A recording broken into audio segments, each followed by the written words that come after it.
Alors, Dieu n'a eu que 6 jours pour fabriquer le monde, c'est quand même un peu court. Et je suis quand même extrêmement fier de disposer de quelques minutes avec vous pour rédiger une sorte de petite note de bas de page du mode d'emploi du monde. Résumé des chapitres précédents, en gros, il était une fois l'homme. On va le mettre au singulier, comme ça l'histoire de diversité, on ne va pas encore s'embêter avec. Il n'y en a qu'un dans un premier temps, il apparaît ici ou là, Rift Valley, 3 millions d'années, Toumaï, 6 millions d'années, bref. L'homme africain est le premier à rentrer dans l'histoire il y a quelques millions d'années. Alors il vit de quoi? Cet homme, il vit essentiellement de cueillette. La cueillette, il faut en donner une définition. Cueillette, c'est prélever dans l'environnement ce que l'environnement produit. Il faut toujours se souvenir de cette définition, elle est importante. Le problème quand on vit de cueillette, c'est qu'assez rapidement, il n'y a plus rien. Alors on est obligé d'aller ailleurs. Quand on faisait les tombées de cerises, quand on était gamin, on savait bien ça. Donc quand on pratique la cueillette, en fait, on est nomade. Et les nomades pratiquent la cueillette. Deux notions qui vont de pair, qui vont durer extrêmement longtemps. Le nomadisme, il faut en donner une double définition, parce qu'il y a deux choses. Il y a d'une part le parcours annuel, c'est-à-dire qu'on a repéré un endroit, il y avait quelque chose, alors on arrive, on le prélève, on le cueille, puis on va ailleurs, mais on a repéré, alors l'année d'après, on est de nouveau là. On revient. Chaque année, c'est un parcours annuel. Au bout d'un moment, sur le parcours, évidemment, il y a un peu trop de monde. Alors il y en a qui s'en vont, ils vont s'installer ailleurs, ça c'est la migration générationnelle. Et c'est cette migration générationnelle qui va nous permettre de coloniser la planète. Ça nous demande très longtemps, puisqu'en gros ça nous demande plus de 4 millions d'années. Il y a à peu près 200 000 ans que la Terre est totalement colonisée en fonction de ce mécanisme-là, qui a peut-être laissé quelques traces parmi nous. Parcours annuel, migration générationnelle, comment les hommes se voient, ceux qui vivent comme ça, ils ne sont attachés à aucun lieu.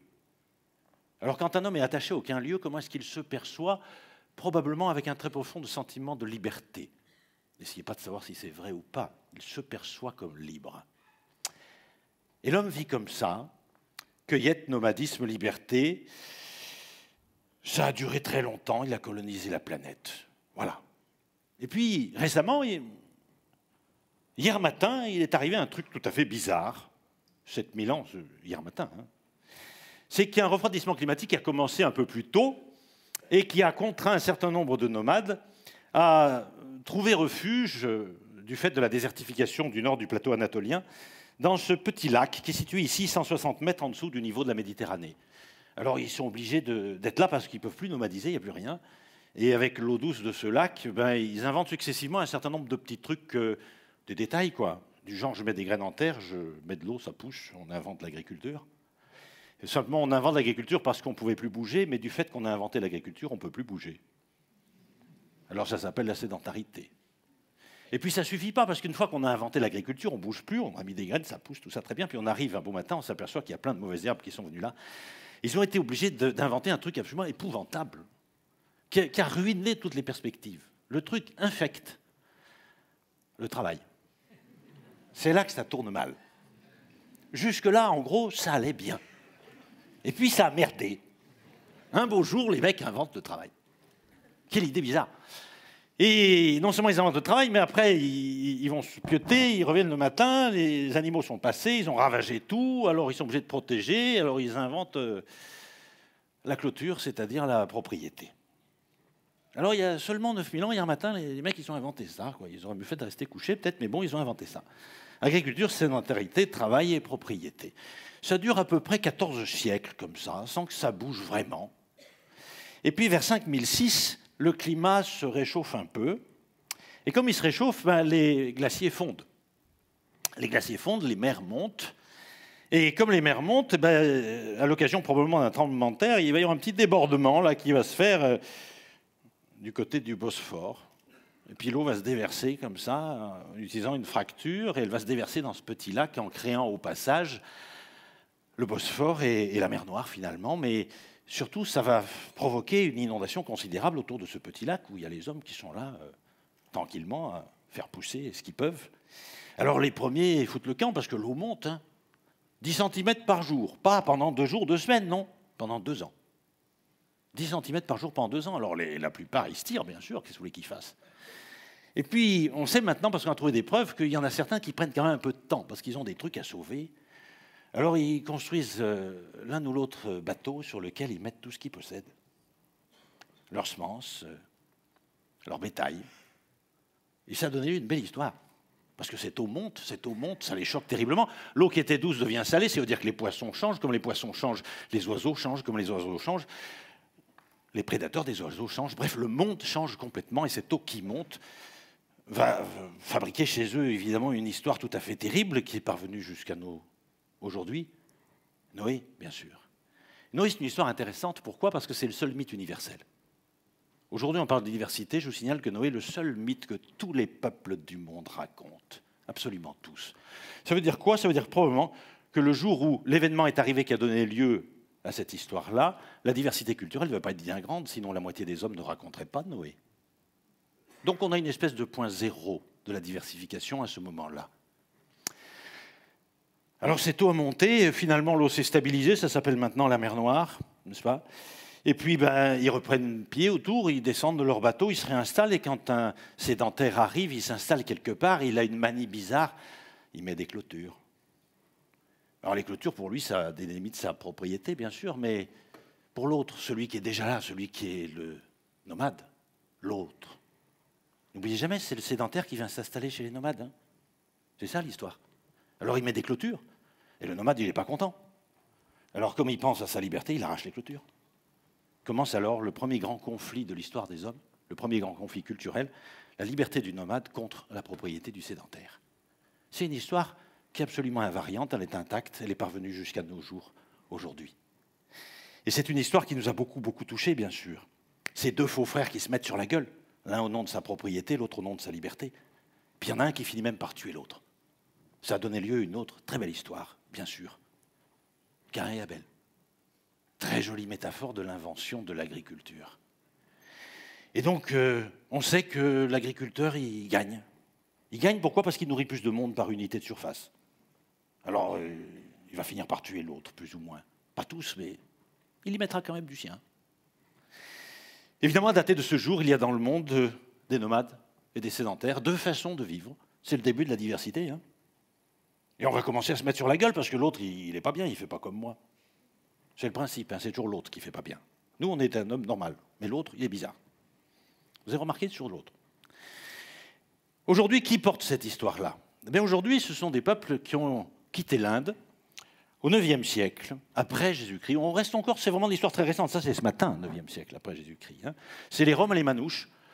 Les Roms et les Manouches, dans le sanskrit, c'est des noms qu'ils se donnent, bien sûr, et je trouve que vous connaissez déjà le mot manouche. Vous parlez mieux sanskrit que vous ne le pensez. Que veut dire manouche? Vous pouvez le deviner, l'homme libre. Bien sûr, celui qui n'est pas attaché à un lieu. Le manouche, l'homme libre. Libre par rapport à qui? Celui qui n'est pas libre. Pourquoi il n'est pas libre, l'autre? Parce qu'il est attaché à la terre. Attaché à la terre, ça veut dire quoi? Vous savez, celui qu'on vend avec la terre au Moyen-Âge, on appelait ça le cerf. En sanskrit, comment ça se dit le cerf? C'est simple. Yadjo. Et donc, il est l'homme libre, nous sommes les Yadjo. Je posais la question à l'un d'entre eux, du côté de Manosque, il y a quelques mois. Je dis, racontez-moi votre histoire. Je débarque sur un camp manouche. Et le gars me dit très simplement, mais c'est simple, nous sommes les descendants des pharaons. Et de tout temps, nous avons eu des hommes qui faisaient pousser du blé pour nous nourrir. En une phrase, il racontait son histoire. Alors les Roms et les Manouches ils partent vers l'ouest, notamment parce que leurs talents de musiciens sont déjà très reconnus et on les met à la disposition d'un certain nombre d'autorités politiques dans le monde perse. Et ils arrivent petit à petit. Au passage, il y en a qui restent un long moment en Grèce, dans une région qu'on appelle la Petite Égypte. Ils vont prendre des éléments linguistiques, et quand ils vont en sortir, on va les appeler gitans, gypsies. Et puis d'autres vont passer un assez long moment en Bohème. Ils vont même recevoir d'ailleurs une lettre du roi de Bohème, un sauf-conduit. Et donc, quand on les voit arriver avec le sauf-conduit du roi de Bohème, on va les appeler bohémiens. Mais ça, c'est des noms que nous leur donnons. Ce n'est pas des noms qu'ils se donnent. Et ils arrivent en 1427 en France. Châtillon-sur-Chalaronne. C'est les premières traces. Bon, assez rapidement, évidemment, leur pratique de la cueillette pose quelques petits problèmes. Ils prélèvent dans l'environnement ce que l'environnement produit. Ils n'ont pas de raison de changer, ils sont toujours nomades, donc ils pratiquent toujours la cueillette. Hein. Ça ne plaît pas à tout le monde. Louis XIV les envoie aux galères. Dans des pays où on stérilise les femmes. Bref, il y a tout un tas d'histoires comme ça. Et Aujourd'hui, évidemment, leur image n'est pas très bonne, c'est le moins qu'on puisse dire. Et ils portent avec eux toute cette histoire-là. Leur image n'est pas très bonne et on s'est interrogé pourquoi est-ce que leur image est mauvaise. Alors, la première raison, bien sûr, vous en avez une, pourquoi est-ce que leur image est mauvaise? Voleurs de poules. Ouais, ça serait parce qu'ils ont une pratique de la cueillette un peu abusive au détriment de notre propriété, c'est possible. On peut le dire comme ça. Je ne crois pas, parce que si c'était le cas, seuls ceux d'entre nous qui ont été victimes d'une pratique abusive de la cueillette auraient cette mauvaise image. Vous savez que ce n'est pas vrai.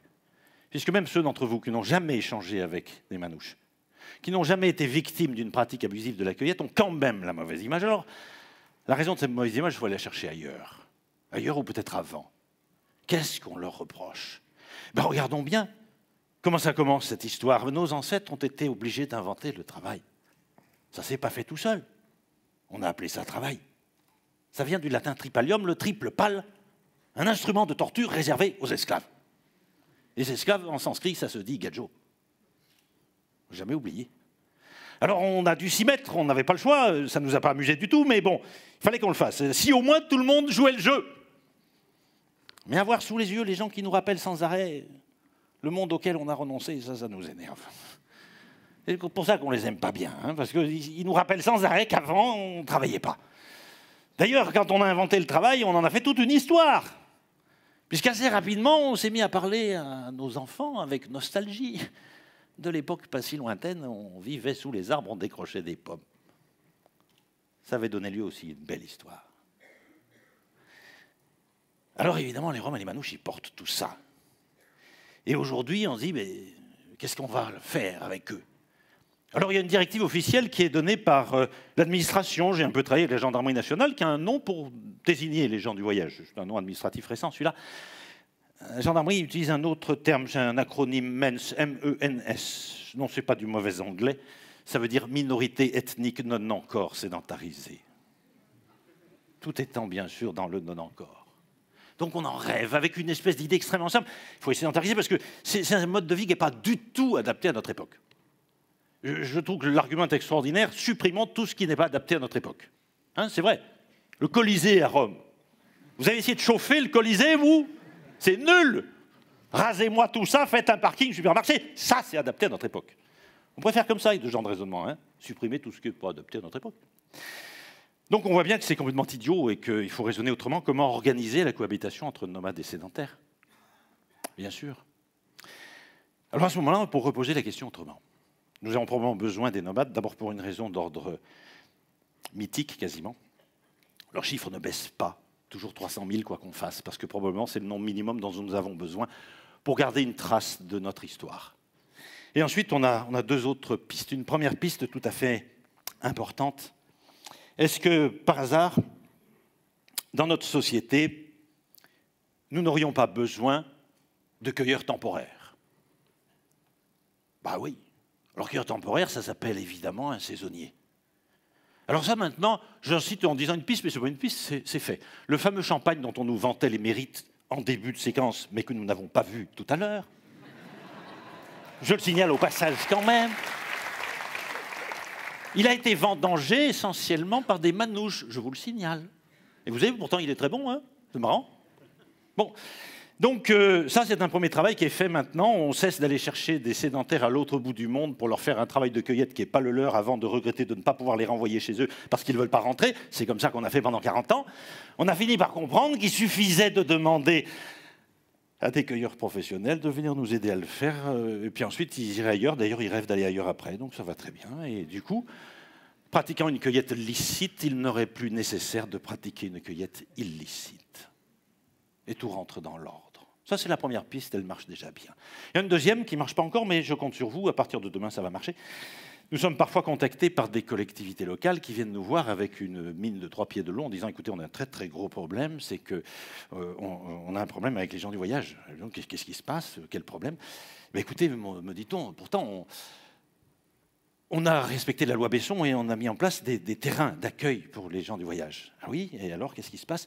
Eh bien, on ne sait pas pourquoi, parce qu'on avait fait un terrain grillagé, on les a mis dedans et ils ont arraché les clôtures. Je dis, vous ne savez pas pourquoi? Il y a 7500 ans qu'ils arrachent les clôtures, vous n'avez toujours pas compris? Je dis, non, mais ce n'est pas du tout ce que vous croyez, c'est qu'en réalité, En réalité, les clôtures n'étaient pas assez solides, alors on a fabriqué de plus grosses clôtures plus solides. Et vous étonnez qu'ils ne veulent pas camper là-dedans. Bon, il paraît que oui. Bon. Et je dis à part ça, vous avez un autre problème que les gens du voyage, comme ça?